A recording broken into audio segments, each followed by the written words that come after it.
Bienvenue et merci d'être avec nous pour ce nouveau numéro de Reporter, le magazine de grands reportages de la rédaction de France 24. La démocrature, c'est un néologisme très contemporain qui désigne l'élection au suffrage universel d'un dirigeant qui pratique une forme de pouvoir très personnelle et très autoritaire. Aux Philippines, ce terme a un visage, celui de Rodrigo Duterte, élu président en juin dernier sur un programme très clair, dont l'aspect le plus spectaculaire est l'éradication du trafic de drogue, l'un des principaux vecteurs de criminalité à ses yeux. Depuis, il ne se passe pas une nuit à Manille sans la découverte de plusieurs dizaines de corps criblés de balles en pleine rue.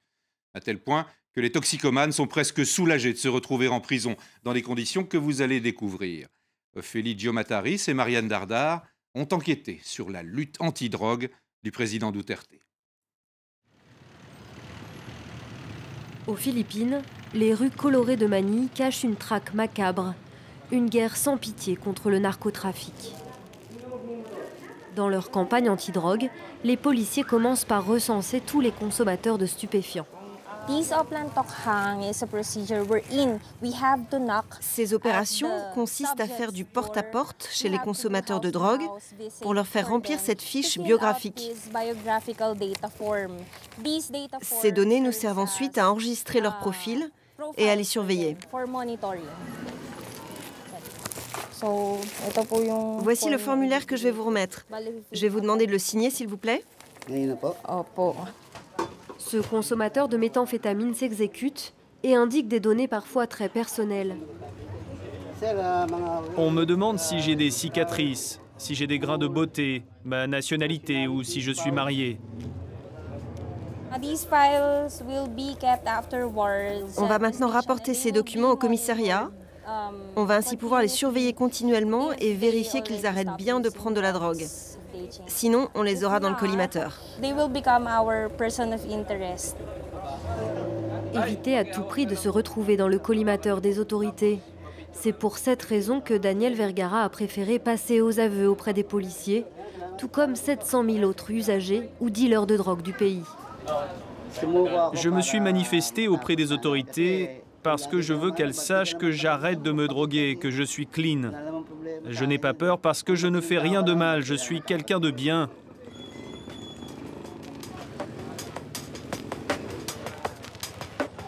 L'homme qui fait trembler les consommateurs et les trafiquants de drogue, c'est Rodrigo Duterte. Surnommé le Donald Trump d'Asie, le nouveau président philippin a lancé une campagne coup de poing contre le narcotrafic depuis son élection en mai. Comme il l'a déjà dit publiquement, il est prêt à tout pour gagner ce combat. Il n'y aura aucun relâchement dans cette campagne. Nous n'arrêterons pas jusqu'à ce que le dernier baron de la drogue, le dernier financier et le dernier trafiquant aient capitulé ou soient derrière les barreaux ou bien sous terre si c'est son souhait.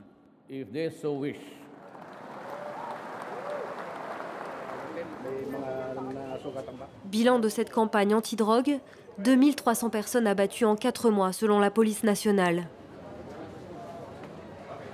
Et il faut généralement attendre la nuit pour comprendre la réalité de ce chiffre glaçant. Après plusieurs semaines de négociations, nous convaincons ces policiers de nous laisser assister à une opération qui vise à prendre 2 trafiquants en flagrant délit. Voici la zone d'intervention, je vais vous la montrer sur le tableau. C'est une opération d'infiltration dans laquelle l'officier Garliano va se faire passer pour un acheteur. Voilà, ça c'est la maison des suspects. Est-ce que vous avez des questions? Que doit-on savoir sur ces hommes? Rappelez-vous qu'ils sont armés et dangereux. Mais souvenez-vous, la vie de nos concitoyens est notre préoccupation principale, ainsi que le respect des droits de l'homme. Au nom du Père, du Fils, Seigneur, guide cette opération. Amen, amen, amen.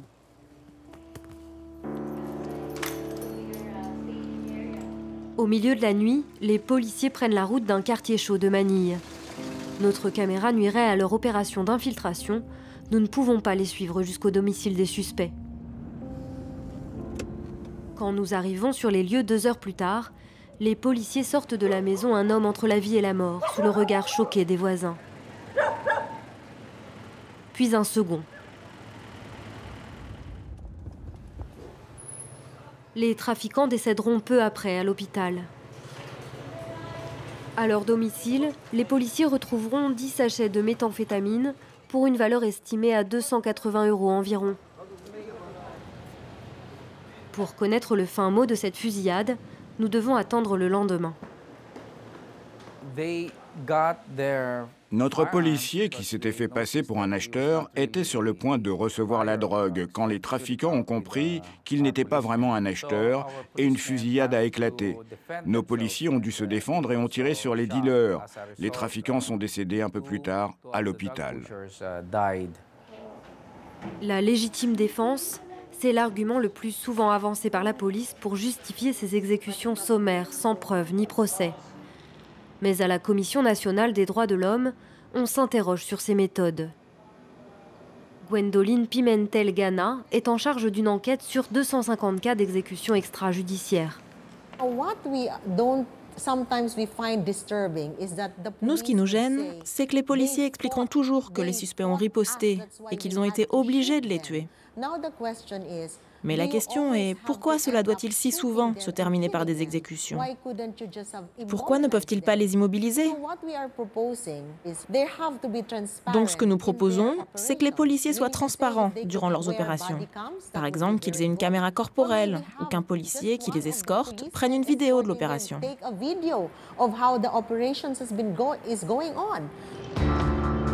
Mais aux Philippines, la guerre contre la drogue ne serait pas menée par les seuls policiers. Des tueurs à gages ou des groupes d'autodéfense sont aussi soupçonnés de s'en prendre aux trafiquants de stupéfiants et même aux simples consommateurs. Une loi de la jungle encouragée par Rodrigo Duterte lui-même. Le président philippin a déjà publiquement incité les citoyens à prendre les armes contre les dealers de drogue. C'est ainsi que Roven Serrano, un trafiquant de méthamphétamine, a été criblé de 7 balles par des hommes casqués dans une ruelle à quelques mètres d'ici.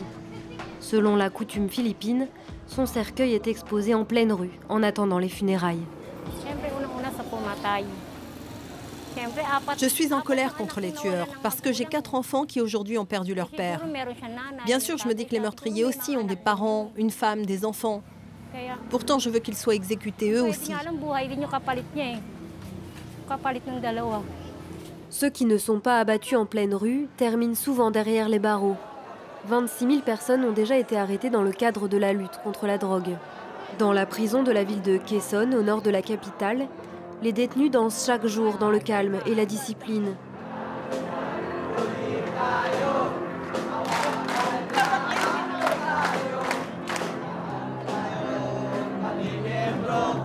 Mais l'afflux de prisonniers rend la situation intenable. Conçue pour accueillir 800 personnes, la prison en compte aujourd'hui 3 700. Dont plus de 60% pour des infractions liées à la drogue. Cet homme, qui tient à rester anonyme, en fait partie. Il a été arrêté en juillet dernier pour avoir consommé de la méthamphétamine. Voici mon dortoir. Depuis, il partage sa cellule avec 114 autres détenus. Ici à l'intérieur, c'est tellement difficile que des gens ont commencé à dormir à l'extérieur du dortoir. Au final, aujourd'hui, il y a plus de gens qui dorment dehors que dedans. Il nous montre son lit, ou plutôt le trou de souris dans lequel il passe ses courtes nuits. Il fait tellement sombre qu'un détenu est obligé de l'éclairer pour éviter qu'il en écrase d'autres. Son audience devrait se tenir dans les prochaines semaines, mais étonnamment, il ne semble pas impatient de retrouver sa liberté. On est déjà étiquetés comme des consommateurs de drogue, donc c'est plus sûr pour nous d'être ici en prison. Les policiers pourraient nous tuer dehors. La campagne anti-drogue a aussi entraîné d'étonnantes rémissions. Dario Albessa, un ancien accro à la méthamphétamine, n'hésite plus à se lever à l'aube pour faire du sport. Je m'échauffe pour aller à mon cours de Zumba. J'ai peur d'être tué. C'est pour ça que je prends des cours de Zumba. C'est la Zumba ou la tombe. Depuis juillet, il participe à ces cours gratuits de danse Ces sessions étaient à l'origine destinées aux femmes enceintes. Mais depuis quelques mois, les consommateurs de drogue sont encouragés à y participer. Celle qui a eu cette idée, c'est Angelina Tablan, l'élue du quartier. Je pense que c'est un succès parce que les autres quartiers copient déjà nos cours de Zumba. Oh là là, je suis claqué, mon Dieu. Je sens que les résidus de la drogue sont évacués avec ma transpiration et je me sens bien. En plus du volet répressif, la campagne anti-drogue passe par la construction et l'extension de centres de désintoxication. Car ils sont rares aux Philippines. Il n'en existe aujourd'hui que 40 pour 1,8 million de toxicomanes dans l'archipel. Le centre de Bicutan en fait partie. Il vient de recevoir 55 000 € de la part du nouveau gouvernement. On a dû se dépêcher de construire de nombreuses installations. On a pu terminer un dortoir pour une capacité de 400 patients et 4 autres sont en cours de construction. Cela va augmenter notre capacité d'accueil de 500 patients. Spécialiste en addictologie, le docteur Bien Leabres estime que la politique du gouvernement Duterte a eu le mérite de s'attaquer de front au fléau de la drogue. Avant, le problème de la dépendance à la drogue n'avait pas été totalement abordé, pas comme aujourd'hui. Maintenant, le gouvernement fait de la dépendance à la drogue une priorité et une question de santé publique.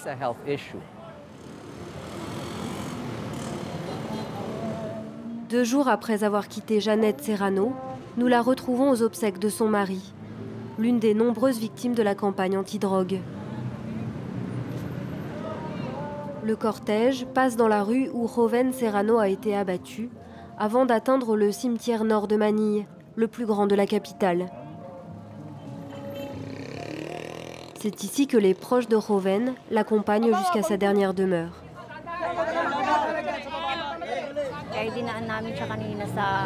Nous nous sommes rendus sur la scène du crime parce qu'on voulait que les meurtriers se sentent coupables de ce qu'ils ont fait. Le président Rodrigo Duterte laisse des hommes se faire tuer comme des animaux.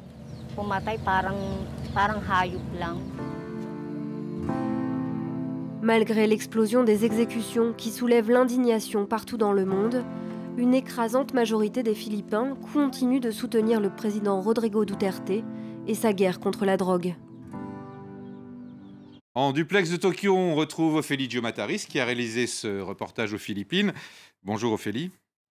Bonjour. Alors dans ce reportage, on voit des policiers qui ont l'air très soucieux des droits de l'homme, du moins qu'ils l'affichent. Est-ce que c'est ce que vous avez constaté sur le terrain ? Oui, alors ce qu'il faut savoir, c'est que aux Philippines, déjà une victime sur 3 est tuée par la police.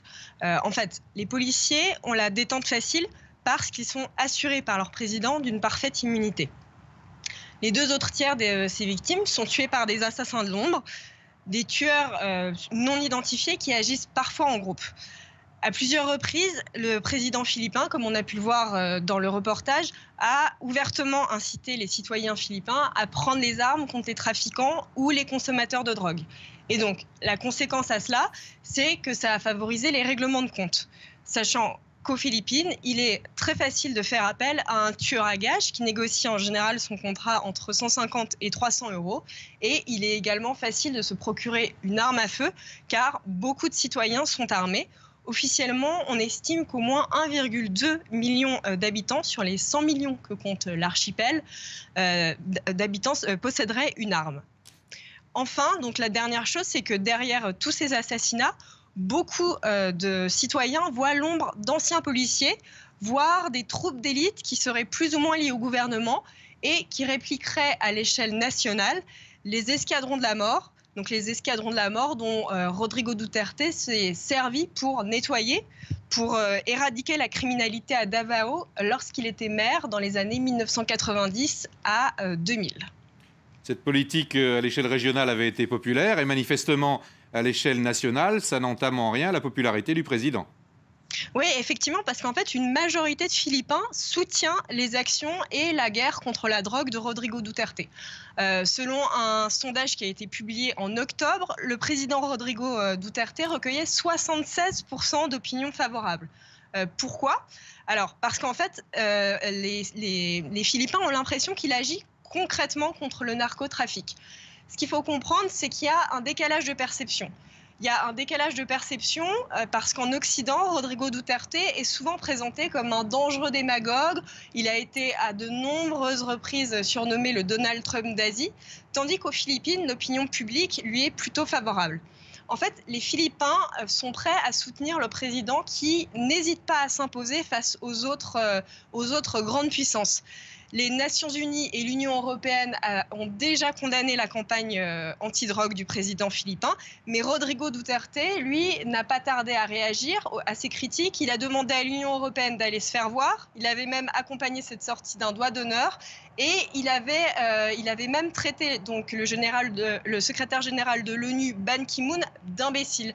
Donc en fait, on voit que les citoyens philippins, pour les citoyens philippins, Rodrigo Duterte incarne un leader qui peut s'affirmer. Merci beaucoup Ophélie pour ces renseignements. Il est vrai qu'il s'est montré comme un supporter fidèle de Donald Trump. Merci beaucoup à vous d'avoir suivi cette émission. On se retrouve la semaine prochaine pour un nouveau numéro de Reporter sur France 24. À bientôt.